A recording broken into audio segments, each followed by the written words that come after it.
Good day everyone! Another day, another vlog! Again, this is Sarah Vlogger. A day in my life as a content creator. I'm starting to make a mini vlog. Let's go! Good day again mga palangga! For today's vlog nga pala ay maghahanap buhay ang above na to. At ayan na nga, gising na nga ako sa mga oras na yan. 6 o'clock nga pala ako gumigising kasi napakabagal kumilos ang above na to. By the way nga pala guys, ang masasabi ko lang kapag ikaw ay nakatira sa probinsya ay maliwalas talaga ang iyong kapaligiran. Maya-maya nga pinutol ko na ang aking video kasi ako ay maliligo. Alaga naman mag-video ako habang naliligo, diba? A few moments later. At ayan nga, tapos na akong maligo sa mga oras na yan at ako ay mag-aalmusal. Hindi nga pala ako mahilig sa pinais, kaya naisipan kong tinapay na lang ang i-partner sa kape. Sana all talaga may partner. Pagkatapos ko nga pala mag-almusal, naisipan ko mag-ayos na. Siyempre, kailangan nating mag-ayos upang maging maganda. Chariz, sana all maganda. At ayan na nga, nasa labas na ang above na yan para mag-sunscreen. Sa labas na nga pala ako nag-sunscreen para naman mas maliwanag, diba? Napakadami nga naman kasing arte basta babae. At ayan na nga, sa wakas, sa mga oras na yan ay malapit na nga akong matapos. O diba? Super pretty na siya. Mapapasabi ka na lang talaga na sana all pretty. At ayan na nga, maglilipti na ang above. Hay nako day, ang daming kaartihan. Todo pa cute pa yan. Pag yan na late, hay nako talaga. By the way guys, ang gamit ko nga pala dyan na sunscreen ay Worada Sunscreen. If di approve po siya at buy one take one. Meron po yan sa TikTok shop ko. Visit na lang po kayo at mag-check out. At ayan na nga, sa wakas, malapit na matapos ang above na to. O diba, napakabagal kumilos. A few inches later.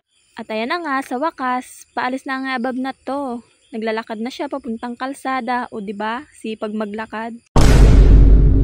Hay nako, naglalakad na nga lang ang above na yan. Todo pa cute pa.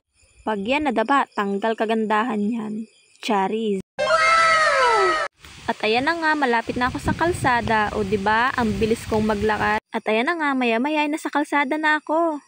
By the way nga pala guys, yan nga pala ang aking motor. Tawag ko nga pala dyan ay bossing. O diba, angas? Kasing angas ko. Biyabiyahin na nga pala ako sa mga oras na yan, kaya pinutol ko muna ang video. At ito na nga, fast forward tayo. Andito na nga pala ako sa pagtatrabahuan ko. Sa mga oras nga pong yan ay sarado pa. Kaya naghintay-hintay na muna po ako dito sa waiting shed. At ayan na nga po, sitting pretty na naman siya. Habang naghihintay, buti na lang sanay maghintay ang above na to. Kasama ko nga po pala dyan si tita, katrabaho ko. At sa wakas nga, maya-maya, dumating na rin si kuya. Siya nga po pala si Kuya Sean Manggara Manggao. Siya po ang may-ari ng Barato Clothing Trading na ukay-ukay.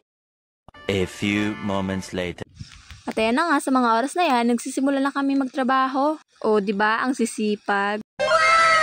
Sa mga oras na nga yan, ay naghahanger na kami ng mga t-shirt. O diba, sipag-sipagan na naman ang above. Charis, masipag talaga ako at alam nyo yan. By the way, shoutout nga pala sa mga kasama ko. At ayan nga, maya-maya, lumipat na nga pala ako sa kabilang side. Malapit na nga pala kaming matapos sa mga oras na yan. O diba, ang bibilis kumilos, parang si Flash. Aww. At ayan nga, maya-maya, dumating si kuya. Tumutulong nga po pala siya, o diba, napakasipag. Aww. At ayan na nga, sa wakas, sa mga oras na yan, ay malapit na kami matapos sa paghahangar ng mga t-shirt. At ayan, by the way, pagtapos nga pala naming maghanger ng mga t-shirt, ay nagmerienda muna kami. O, diba, busog na naman ang yabab na to. Deserve ko naman talaga ang merienda na to eh. Chariz, mas deserve kita. Pagtapos ko nga palang magmerienda, ay sinimulan ko na lang din maghanger ng jogging pants. Sa mga oras nga yan ay standing ovation tayo. Ay, mali. Ako lang pala. At maya-maya nga, sa mga oras na yan ay tinawag ako ni kuya. Ayan nga, at lilipat ako ng pwesto. Binubuksan na nga pala ni kuya ang hahangirin ko.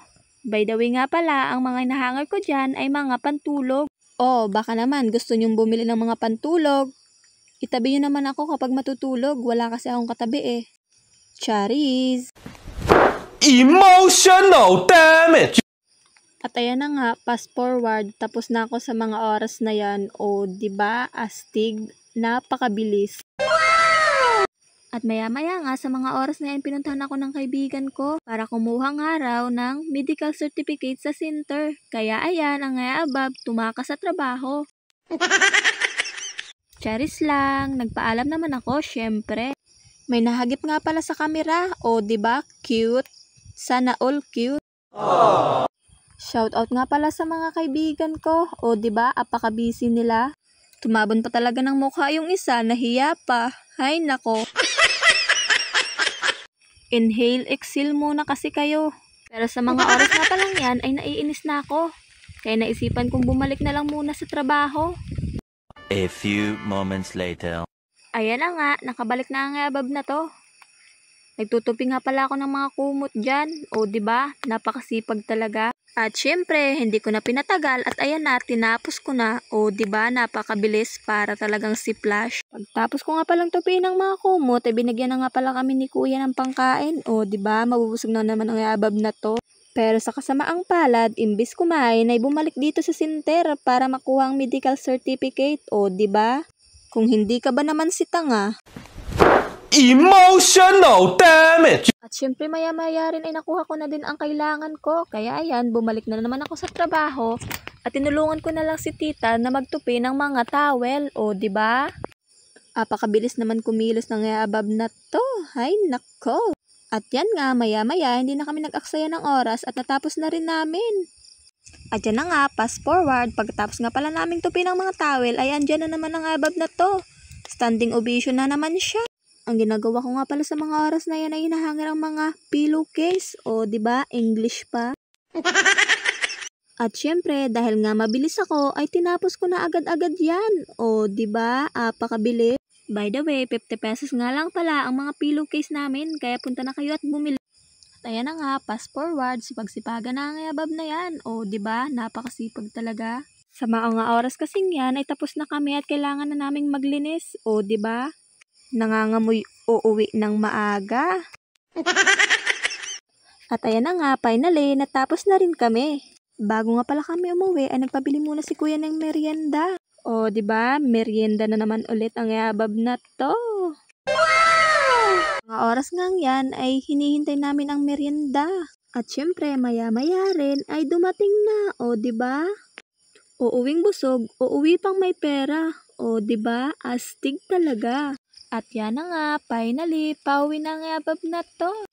Fast forward, again, andito na ulit ako sa tahanan namin. O, diba? Ay, mali, nasa kalsada pa lang pala. At ayan na nga, ngiting tagumpay ang abab na yan. O, diba? At dahil nga nakauwi na ako for today's vlog, ay hanggang dito na lang muna. Again, don't forget to like and share. Thanks for watching. God bless!